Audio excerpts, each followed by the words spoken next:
बिस्मिल्लाहिर्रहमानिर्रहीम। अस्सलामु अलैकुम। मैं हूं हाफिज़ अब्दुल मतीन और आप देख रहे हैं YouTube channel village business point.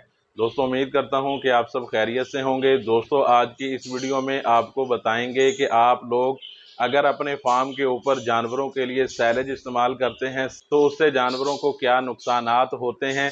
दोस्तों, इसके साथ अगर आप लोग सब्ज़ चारा इस्तेमाल करें तो उसके फ़वाइद क्या होंगे। हाँ जी। अच्छा, एक जानवर का खर्चा कितना है एक दिन का? तकरीबन मिल्किंग जानवर का हमारा 1100 रुपये खर्चा एक दिन का जानवर का है जी। सही है। हाँ जी। तो जो मिल्किंग नहीं है उनका खर्चा कितना है? उनका मुख्तलिफ ग्रुप है हमारे पास। जो हमें छोटी हिफर्स हैं, जो दूध पी रहे जानवर, जो अभी वीड नहीं करवाए बच्चे, तो उनका खर्चा कर लें आप, तकरीबन है तो 400। सही है। जो दूध नहीं पी रही, जिनको उनको हम वंडा डाल रहे हैं 2 kg, बाकी सैलरी जितना खा सकें, सही। उनका खर्चा होगा 300 रुपये, 250-300 ठीक हो के गया। दरमियान। हाँ जी। सही है। अच्छा, जो इनके जो बच्चे होते हैं जी तो जी। आप उनको कितना अरसा दूध फीड करवाते हैं? हम तकरीबन 3 माह एवरेज कर लें तो। गाय के नीचे या अलग? नहीं लाग। हाँ जी।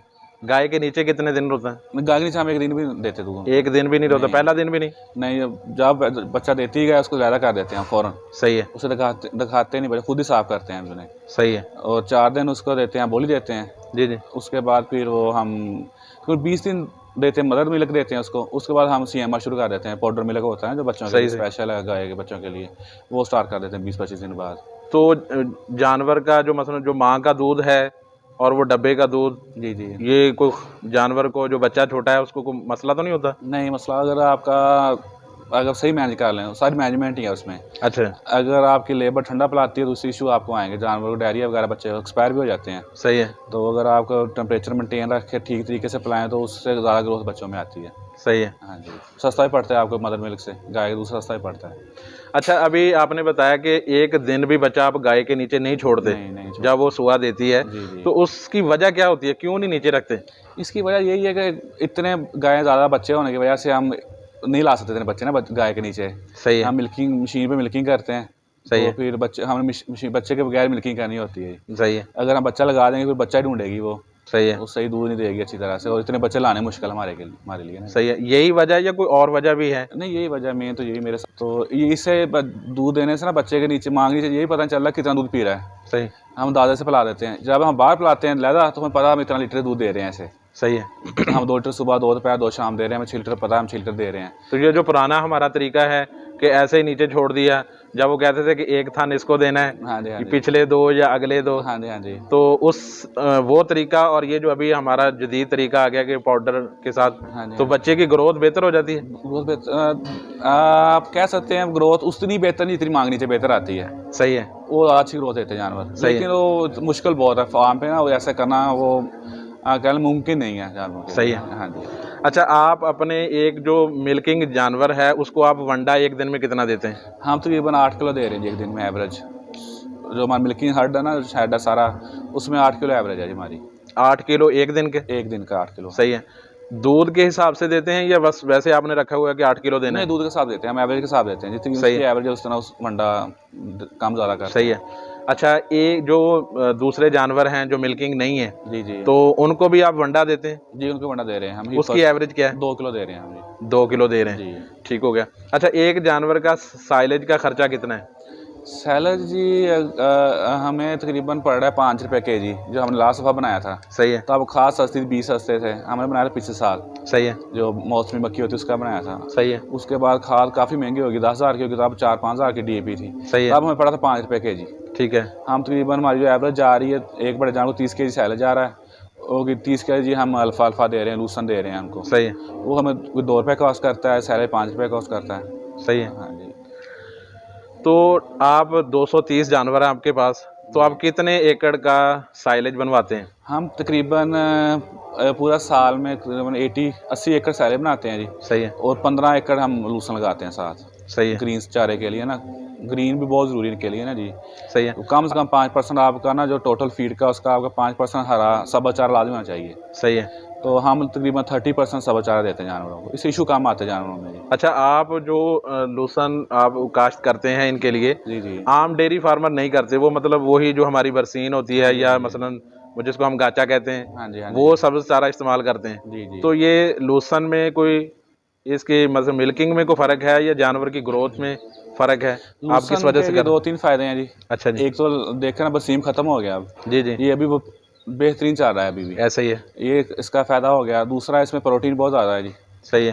लूसन में 22 है तो बरसीम में 16-18 है। सही है। इसका ड्राई मैटर ज़्यादा है, उसका ड्राई मैटर भी कम है बरसीम का। सही है। ये चलता ज़्यादा है, इससे जानवर ग्रोथ, आप हे बना लेते हैं, इससे हम हे बना देते, जो देखा ना एक्स्ट्रा हमारे पास 4-5 एकड़ हैं, जी, जी। हम ड्राई कर लेते हैं उनको ना, सही है। उसकी हे बना के वो बच्चों को डालते हैं, ठीक हो बच्चों गया। को अच्छी ग्रोथ देते हैं, सही हो इससे गया। ज़्यादा ग्रोथ आती है ओवरऑल। ठीक हो गया। तो जो हमारा वो देसी तरीका है तूड़ी, वो वाला सिलसिला आप नहीं करते यहाँ पे? तूड़ी डालते हैं हम तकरीबन हर जानवर को डेली 1 केजी तकरीबन तूड़ी सही है। डाल रहे हैं। हाँ जी। यानी कि किस्सा मुख्तसर आपका ये हो गया कि आप जो पुराना है तरीका, मतलब ग्रीन हाँ जी, जो हाँ जी, हमारा है चारा, वो आप लाज़मी डालते हैं। डालते हैं। हाँ जी। ता हमने ना पहले 2 साल सब चारा इस्तेमाल किया, 2014-15 में। अच्छा जी। हमें इश्यू आना शुरू हो गए थे जानवरों को ना जी, सही। जानवर कंसीव नहीं हो रहे थे। तो फिर हम डॉक्टर साहिबान से मिले, उनसे मशवरे वगैरह किए। उन्होंने कहा आप हरा सब चारा इनको लाज़मी डालें, ये सही। 5% मस्ट है। सही। लेकिन तब से हम कभी-कभी 50 पे भी चले जाते हैं। सर्दियों में हम 50% से प्लस चले जाते हैं ग्रीन चारे पे। सही है। तो आजकल भी तकरीबन 30% हम सब चारा दे रहे हैं जानवरों को।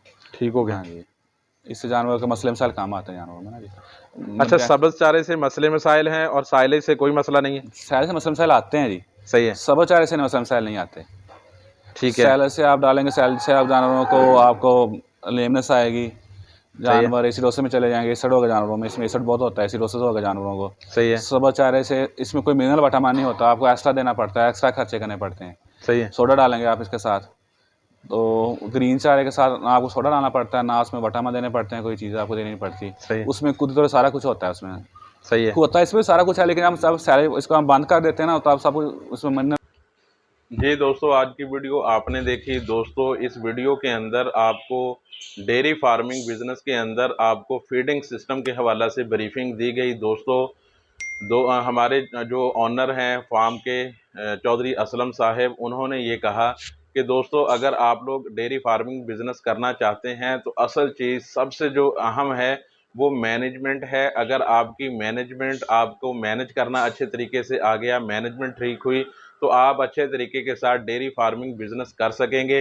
दोस्तों, उनका कहना ये भी था कि हम यहाँ पर अपने इस डेयरी फार्म के ऊपर सब्ज़ चारा भी इस्तेमाल करते हैं, सैलेज भी इस्तेमाल करते हैं दोस्तों, उसके बाद वंडा भी इस्तेमाल करते हैं। सब की रूटीन अलग अलग है। जो मिल्किंग है उनको 8 किलो वंडा, और जो मिल्किंग जानवर नहीं है उनको 2 किलो वंडा इस्तेमाल कर रहे हैं दोस्तों। उसके बाद अगली चीज़ उन्होंने ये कही कि अगर आप लोग अपने फार्म के ऊपर जानवरों को सिर्फ़ और सिर्फ सैलेज ही देते हैं तो उससे नुकसानात जानवरों को ज़्यादा आते हैं। जानवर कंसीव नहीं होते, जानवर प्रेग्नेंट नहीं होते, और उसके साथ अगर आप सब्ज़ चारा इस्तेमाल करें तो उसके अंदर आपको काफ़ी ज़्यादा फ़ायदा ये होगा कि जानवर जल्दी कंसीव होगा दोस्तों। उसके बाद उन्होंने कहा कि हम इस अपने फार्म के ऊपर जानवरों के लिए लोसन वो भी काश्त करते हैं। लोसन के अंदर प्रोटीन बहुत ज़्यादा है और वो कुदरती प्रोटीन है, इसलिए हम वो जानवरों को लाजमी देते हैं। तूड़ी और जो सब्ज़ चारा है वो भी हम इसको लाजमी जो है प्रोवाइड करते हैं। उससे जानवर का एक तो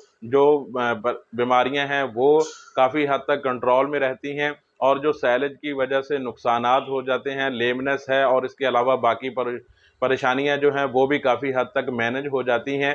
तो दोस्तों, इसलिए अगर आप लोग भी फार्मिंग कर रहे हैं तो आपको भी चाहिए कि साइलेज भी ज़रूर इस्तेमाल करें, लेकिन साथ में आप अपना सब्ज़ चारा भी 1 एकड़ 2 एकड़ लाजमी रखें। 1 दिन के बाद, 2 दिन के बाद या 3 दिन के बाद लाजमी एक दफ़ा आप सब्ज़ चारा भी थोड़ा बहुत इस्तेमाल ज़रूर करवाएं दोस्तों। उसके बाद अगली चीज़ उन्होंने ये भी कही कि यहाँ इस वीडियो के अंदर कि वो जो यंग बेबी होते हैं वो 1 दिन के लिए भी उनको अपनी जो माँ है उसके नीचे नहीं छोड़ते दूध के लिए, बल्कि उनका कहना तो ये था कि हम उस जब गाय बच्चा देती है तो हम साफ़ भी खुद करते हैं। जैसे आम रूटीन में आपने गांव देहात में देखा होगा कि जानवर खुद ही साफ़ कर रहा होता है, उसके ऊपर जो जितना भी वो जाला सा लगा है, लेकिन ये फार्मर जो हैं या बड़े फार्मर जितने भी हैं वो उनको अलग करके खुद साफ़ करते हैं। वजह सिर्फ़ और सिर्फ इसकी ये बताई जाती है कि फिर जो माँ है वो बच्चे को ढूंढती है, तलाश करती है, जिसकी वजह से फार्म के ऊपर अब इतने सारे जो गायें हैं उनके बच्चों को लाना, फिर उनकी मिल्किंग करना, ये बहुत लंबा चौड़ा एक प्रोसीजर बन जाता है, मुश्किलात सामने आती हैं। इस वजह से वो उनको साइड पे रखते हैं। दोस्तों जब वो साइड पे रखते हैं तो उनकी फीडिंग का जो सिलसिला है वो उनको 2 किलो सुबह, 2 किलो शाम और 2 किलो दोपहर को वो दूध पिलाते हैं, और 20-25 दिन महीना जो है वो मदर का जो दूध है वो देते हैं, और उसके बाद फिर वो मिल्किंग पाउडर मिलता है डब्बे वाला दूध, वो जानवरों को देते हैं ताकि उनकी ग्रोथ हो जाए। दोस्तों मैंने उनसे ये पूछा कि उस ग्रोथ में कोई फ़र्क है, तो उन्होंने कहा जी डेफिनेटली फ़र्क होता है। जो बच्चा माँ के नीचे दूध पिएगा और जो डब्बे का दूध पिएगा उसमें ज़मीन आसमान का फ़र्क है। लेकिन हमारी मजबूरी ये है कि हम उन बच्चों को वहाँ पर नहीं ला सकते, क्योंकि हम अगर सब बच्चों को लाएंगे तो 200 प्लस जानवर है, उसमें अगर हम कम से कम 100 जानवर भी दूध वाला है तो कितने बच्चों को हम खींच के वहाँ तक लाएंगे और छोड़ेंगे, तो ये प्रॉब्लम बहुत ज़्यादा है। इसलिए हम अपने फार्म पर ऐसा नहीं करते, और जितने भी बड़े फार्मर्स हैं वो भी ऐसा नहीं करते। तो दोस्तों उम्मीद करता हूं कि आज की वीडियो आपको पसंद आई होगी। वीडियो पसंद आई है तो इसको लाइक कीजिए, कमेंट्स कीजिए, दोस्तों के साथ इसको शेयर कीजिए। मिलते हैं इंशाल्लाह नेक्स्ट किसी और वीडियो में, तब तक अल्लाह हाफिज़।